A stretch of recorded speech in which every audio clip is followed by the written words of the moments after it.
go back to your basic experience. See that you are that which is aware.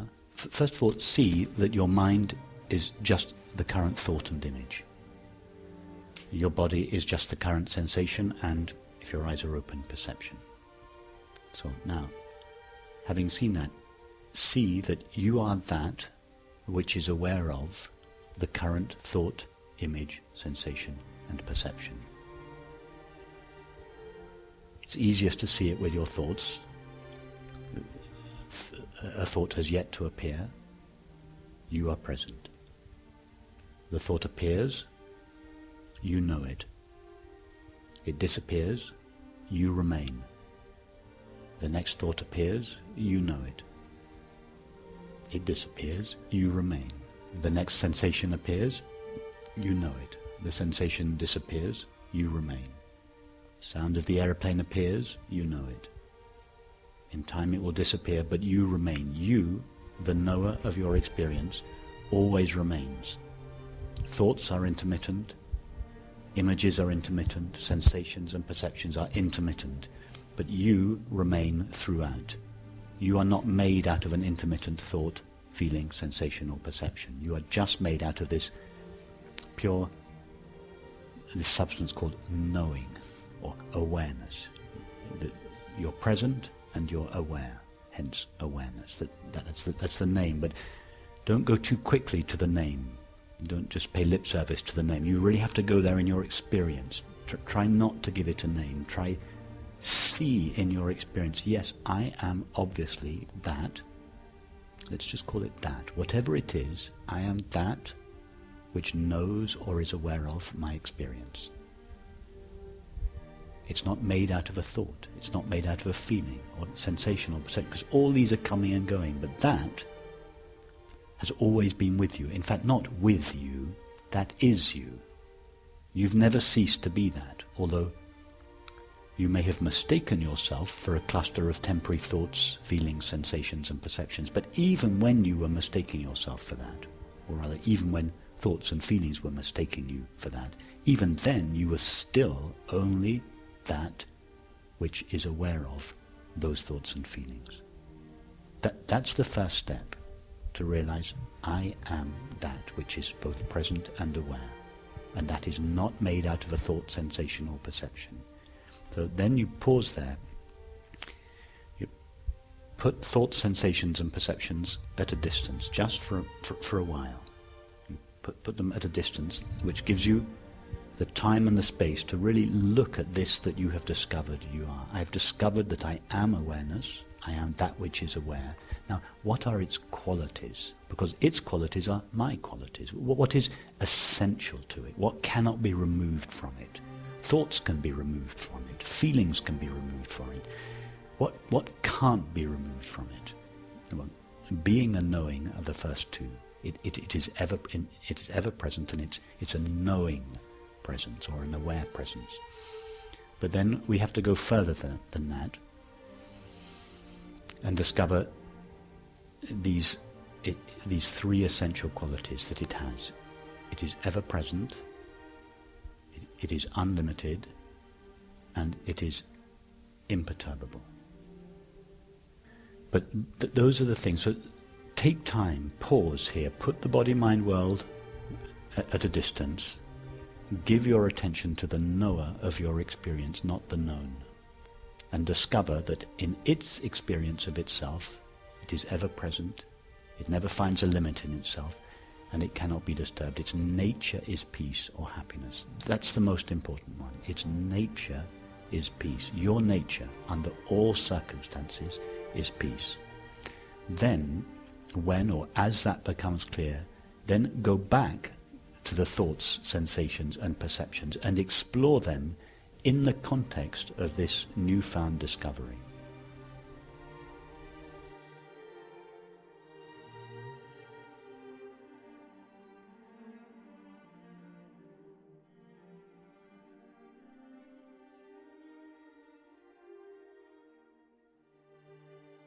I'd read Power of Now, and that was the first thing on anything in spirituality since, leaving home. I was like, wow, something shifted here. And coupled with that, this past summer, I was experimenting with psychedelics, mushrooms in particular. And I'd realized that every time I had done mushrooms, that it gave me that feeling of no mind, that I was able to, sit and just be completely without mind. And growing up, I was diagnosed with obsessive compulsive disorder, ADHD, was on more medications than you could ever imagine. Things that have, now shown to cause psychosis along the way, addicted to medications. And I could never stop thinking. I was obsessed with thought, obsessed with rituals. And I realized that, one, reading those books and having that crack in me, if you will, and combining this with psychedelics, mushrooms, which are now showing in scientific studies and medical research to kind of access parts of the brain in a different way, I just felt mindless.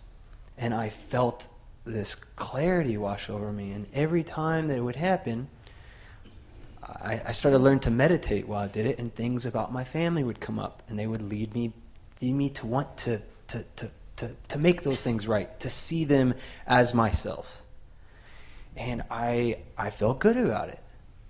My internal conflict has become is, I know from an experiential sense that it helps me.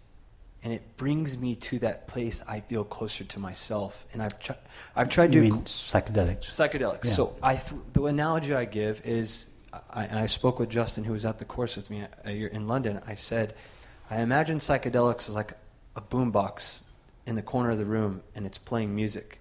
And I can hear it. I'm experiencing that. But if I put the headphones on, I can hear things that I wouldn't normally hear. And when I do the mushrooms and I have that experience, I literally feel like my mind goes away and I'm able to go inward in a way that when I try in meditation, I feel like I can't. The vulnerability's not there. I'm not able to express the things I wanted to express to my family, be real about the things I wanted to be with myself and the suffering that I've caused. But on the flip side, my mind knows this is impermanent, because as soon as it wears off, where am I? And I've learned that when it wears off, the effects in a couple days, I go back up here. And I don't. I'm scared to get close to another. I'm scared to face myself. I can still do it. I can meditate. I can go through these meditations, but it's not as clear. It's like listening to music over there versus having the headphones. So where am I at that? Is it wrong to seek? And if I know I'm having that experience that is what I would say making me feel closer, making me come inwards in a sense, I don't know. But I'm doing it because it feels that I am becoming more I am, if you will. What are you in between two thoughts or perceptions? Nothing. But you don't cease to exist in between two thoughts or perceptions. So what remains of yourself in between two thoughts or perceptions? What was there before them? Nothing. And what was there before them is prior to mind, or no mind. Do you need mushrooms to go there? No. How available to you now in your experience is that which remains present behind your thoughts and in between your thoughts? This no mind, this that is itself absent of thought. It's become stronger. 2 weeks ago was a very big pivotal point, and I expressed to my friend, I said, after this last trip, I realized that the next couple days, I was able, when something come up, or if I felt a vulnerability, that I was able to go without thought. I was able to express myself. But if I were to ask you now, what is it that is currently aware of your thoughts or perceptions? What would you say? Consciousness. A stronger sense of consciousness, or the awareness. Yes, but what's the common name for that which knows or is aware of our thoughts or perceptions? Awareness. Even more common than that, the street name for it. I'm at a loss here. I am aware of my thoughts. I am aware of the sight of this room. I am aware of the sound of this voice. Whatever it is that knows our thoughts or is aware of our thoughts and perceptions is not itself a thought or a perception. It's that which knows them. Yes? That's yourself. Not your thoughts, not your feelings, not your perceptions or sensations. But that self is not inaccessible to you. It is that which is aware of your experience. It is present behind, as it were, all experience. It's actually present within all experience. It's not hard to find. Is it not you that is now aware of your experience? Can you not say to yourself, I am aware of my experience now? Yes. Now tell us about the I that is aware of your experience. Don't think about it, but just from your current experience. By your experience, I mean your objective experience, thoughts, our conversation, whatever feelings you're having, the sight of this room. But all these objects of experience are known by you. It is I that is aware of them. Tell us about that I from your current experience. I'm aware of what I'm experiencing. Tell us about the I that is aware of whatever you are experiencing. Don't tell us about your experience, tell us about the I that is aware of it. I can't really produce a thought. It's hard to be in my mind. Perfect. Why not? Because I'm present. Okay, so that's one thing you can say about yourself. I am present. What else? Yeah, I can't say much. Well, you can say I am aware. The I that is present is also aware.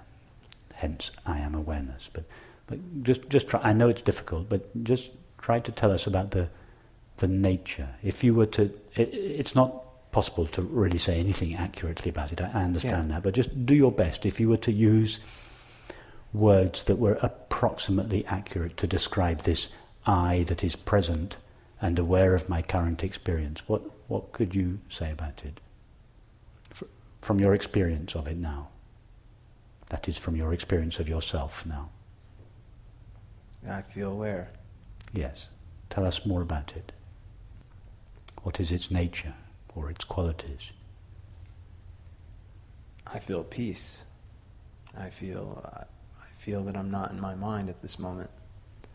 Well, isn't that exactly the experience you told us a few minutes ago you got on mushrooms? Yeah. You see, these are really good quality mushrooms I'm giving you.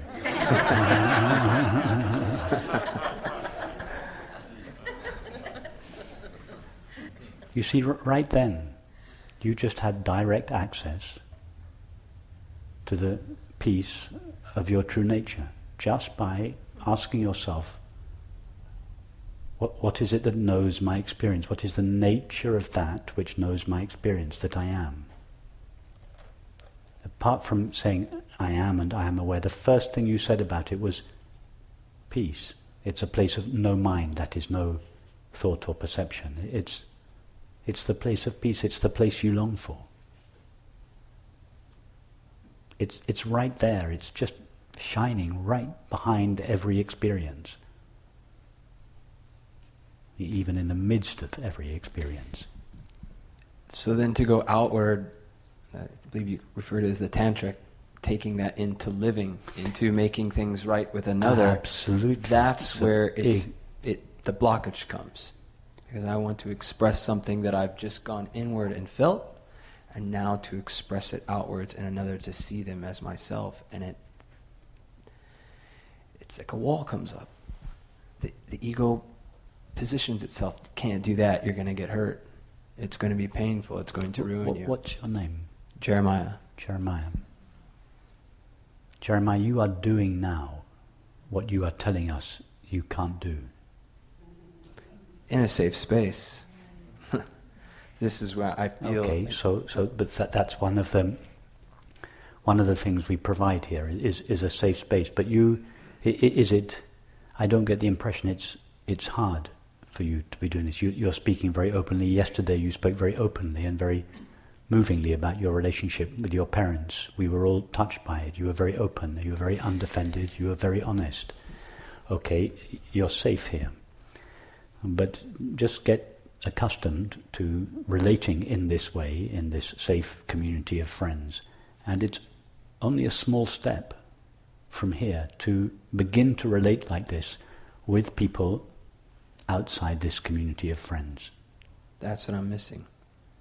That's what's caused all the heartaches and suffering in my relationships. But you'll be surprised, Jeremiah,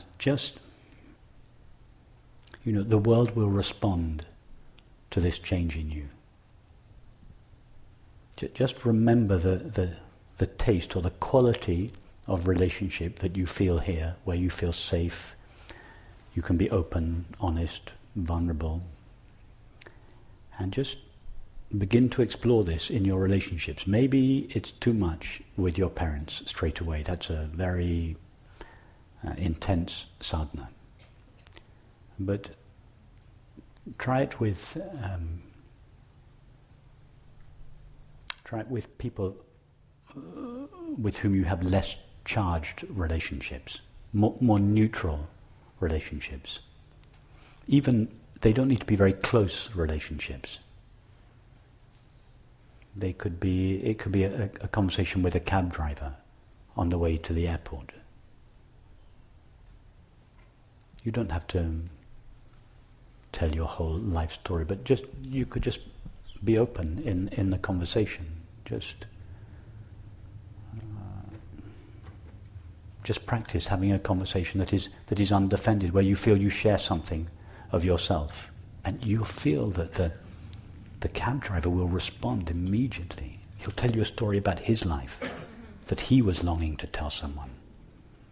So it doesn't need to be a close friend. Sometimes it's more difficult with a close family member because of the history.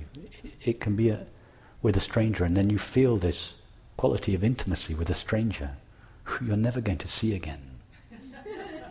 But it's a moment of real intimacy because you've just shared openly with them. And then if you start like that, you'll get little confirmations from the world, from the cab driver and the shop assistant, and you'll get little confirmations that it's okay, that it's safe.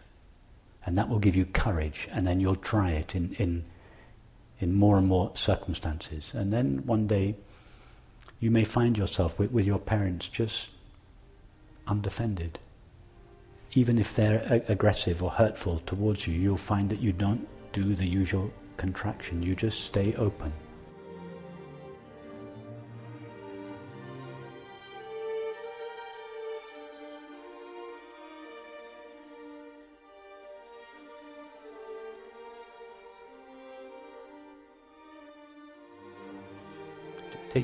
Take the current perception that you're having now, the current visual perception, and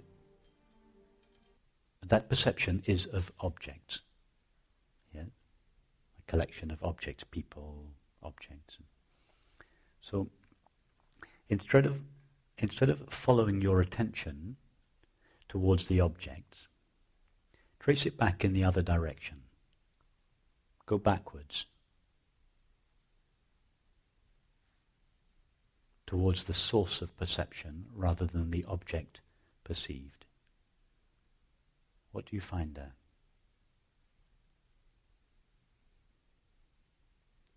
I know what I'm afraid to find. I guess I'm stuck on that. No, but just trace back your experience Take the experience of perception. The objects are on one end. Yeah? The end out there. What is on the other end of your attention? Trace it back. Don't think about it. Don't refer to what you've read or what you know or what you're afraid of. Trace it back, like walking physically along a path. It's that experiential. Trace it back to the source of your attention or perception. What do you find there? Exactly. That's what you call I. You don't find anything. You don't find anything. You don't find a body, or a mind, or a world. But nevertheless, your experience of that is absolutely real. Perception is taking place. Objects are on one end of it. What is on the other end?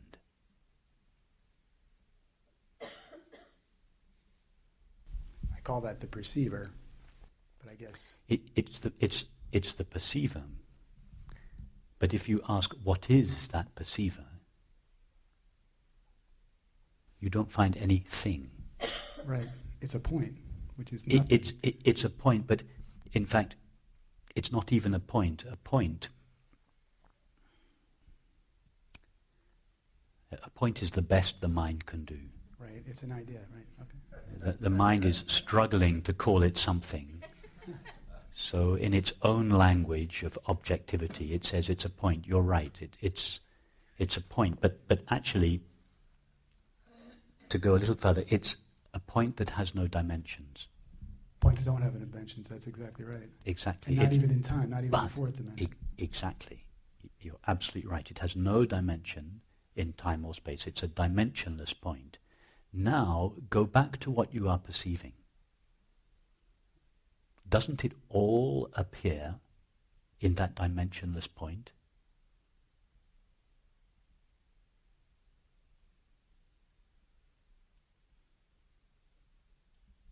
I can't honestly say I know the difference, so I can say yes. The difference between... Between it being separate. Exactly. That's the next stage. It's not this apparent world of four dimensions is not only appearing in. First of all, it appears to that dimensionless point. The dimensionless point seems to be on one end, and the four-dimensional world on the other end. And then we realize, no, it's closer than that. It's appearing in. This four-dimensional reality is appearing in this dimensionless empty point. But you're right, it's even more than that. The only substance present in this four-dimensional world of time and space is this dimensionless, empty, aware point. That's the stuff it's made of. As a concession to the vastness of physical space, the teaching sometimes says awareness is vast. In other words, it's even bigger than the physical world because it contains the physical world. The teaching says awareness is vast or borderless. Awareness is not vast or borderless. It's dimensionless. It has no dimensions. But the mind cannot think of no dimensions. So as a concession to the mind, the teaching says it is vast. It is everlasting. It is neither vast nor everlasting. The mind literally cannot go there. That's why it's not possible to think about consciousness. My first teacher, the Shantananda Saraswati, the Shankaracharya of the north of India, said once, real thinkers don't think. Real thinkers, the people that really take thought all the way, that think about the absolute reality of experience, that activity of exploring reality with the mind brings the mind to an end. It is not possible to think of consciousness. The best we could do would be to think of a blank empty space. But even that is a subtle object, a blank object. If we truly try to think of consciousness, thought comes to an end. and consciousness stands revealed. I'm thinking, my conundrum was nothing was real, and that was terrifying.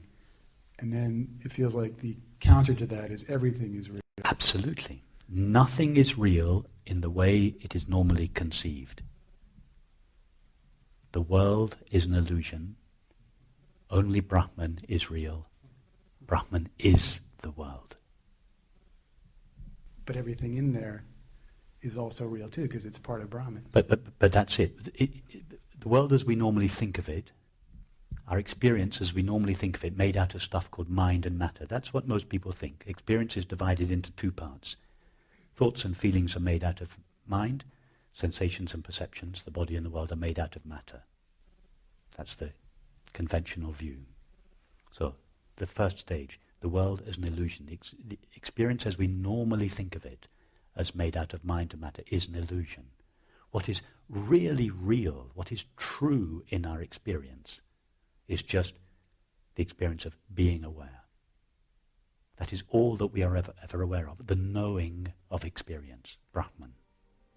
Then when we go back to this body and world, the body-mind world that we found to be unreal, when we go back to all of this, we find out, wow, it is real, my experience is real, but it's not made out of stuff called mind or matter. It's made out of this infinite, dimensionless stuff called pure knowing. In that sense, it is real. It is real as consciousness, but unreal as mind and matter.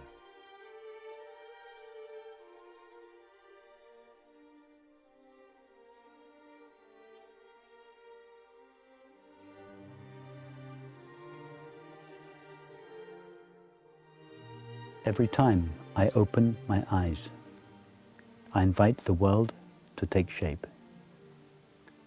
And every time the world takes shape, I am invited to open my eyes.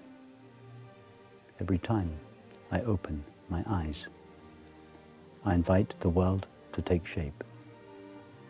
And every time the world takes shape, I am invited to open my eyes and see the world raw and naked, holding out its hand, calling me into itself, where I am taken into the transparency of things, and find myself transparent there, standing on the edge, looking down and in to the dark, silent pool in which the world is cradled. And I am cradled there, held with all things, and hold all things in myself. Myself, not a thing in the world, but this, here, seeing, in which the world opens, inviting and offering itself. And every time it is seen, it dies, and in dying holds out its hand again, asking to be taken in. And every time I take it in, I too die, and in dying am known as this, here, seeing. Every time I open my eyes,